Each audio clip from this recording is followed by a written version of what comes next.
ఎవరో నాకు కితాబిస్తే నా విలువ ఎక్కువ కాదు, ఎవరో నాకు కితాబు ఇవ్వకపోతే నా విలువ తక్కువ కాదు. నేను రాజశేఖర రెడ్డి రక్తం. రాజశేఖర రెడ్డి గారు వైఎస్ రాజశేఖర రెడ్డి గారు అయినప్పుడు ఆయన బిడ్డ వైఎస్ షర్మిలారెడ్డి కాకుండా ఎలా పోతుంది? ఆయన మనవడు రాజశేఖర రెడ్డి గారు మరీ ముఖ్యంగా కోరుకొని మా నాన్న పేరు పెట్టుకుంటాను అని వైఎస్ రాజారెడ్డి అని పేరు పెడితే ఆ మనవడికి ఆ పేరు కాకుండా ఎలా పోతుంది? ఎవరు ఎన్నైనా మాట్లాడచ్చు వాళ్ళ స్వార్థం కోసం, కానీ నిజం ఎప్పటికీ నిలకడగానే నిలుస్తుంది. నేను రాజశేఖర రెడ్డి గారి రక్తాన్ని, ఆయన ఆశయాలను కాపాడటం కోసమే ఈరోజు కాంగ్రెస్ పార్టీలో ఇంత గట్టిగా ఆంధ్ర రాష్ట్రానికి వచ్చి పోరాటం చేస్తున్నా. మీరు ఎన్నైనా మాట్లాడొచ్చు. ఈరోజు పొద్దున చాలా దగ్గరి మనుషులు కూడా చాలా విచిత్రమైన, చాలా బాధ కలిగించే కామెంట్స్ చేశారు.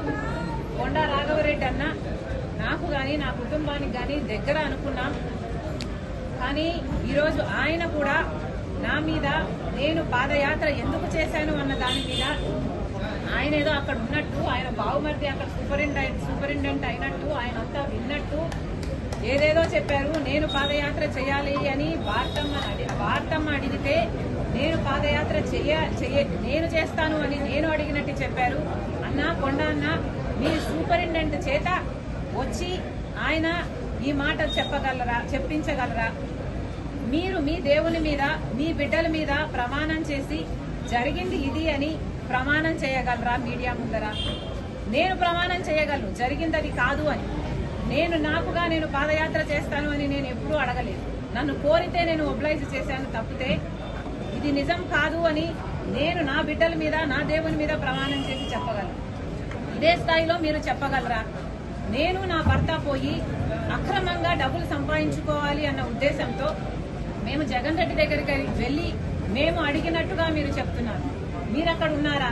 మీరు అది ప్రూవ్ చేయగలరా? కనీసం నేను విజయవాడకు ఆ ప్రమాణ స్వీకారం రోజు తర్వాత ఒక్కసారి ప్రైవేట్ అఫైర్స్ విషయంగా పోవడం తప్పితే, అది కూడా విజయమ్మ గారితో సహా నా భర్తతో కాదు పోవడం తప్పితే, మొన్న పెళ్లి కార్డు ఇచ్చేంత వరకు నేను ఎప్పుడూ పోలేదు. పోనీ నేను వెళ్ళానని మీరు ప్రూవ్ చేయండి, మీ మాట నిజం అనిపించుకుందాం. ఎందుకన్నా దేవుడు చూస్తున్నాడు. మీరు నిజాలు నిక్కచ్చిగా చెప్పేట్టుకుంటే మీ విలువ పెరుగుతుంది. కానీ ఒక ఆడపిల్ల మీద అబాండాలు ఇలా వేస్తే, రాజశేఖర రెడ్డి బిడ్డ మీద మీరు అబాండాలు వేస్తే ప్రజలు గమనిస్తున్నారు. దయచేసి ఇలాంటివి చేయకండి. నేనుగా నిస్వార్థంగా పాదయాత్ర చేశా. నిస్వార్థంగా జగన్మోహన్ రెడ్డి గారు ముఖ్యమంత్రి కావాలని కోరుకున్నా. ముఖ్యమంత్రి అయినాక నాకు ఈ పని కావాలని గాని, నాకు ఈ పదవి కావాలని గాని నేను ఏ రోజు కోరిన దాన్ని కాదు. దీనికి సాక్ష్యం మా అమ్మే. ఈ విషయాలన్నీ అమ్మకు తెలుసు. మీకు దమ్ముంటే అమ్మ చేత చెప్పించండి. పాదయాత్ర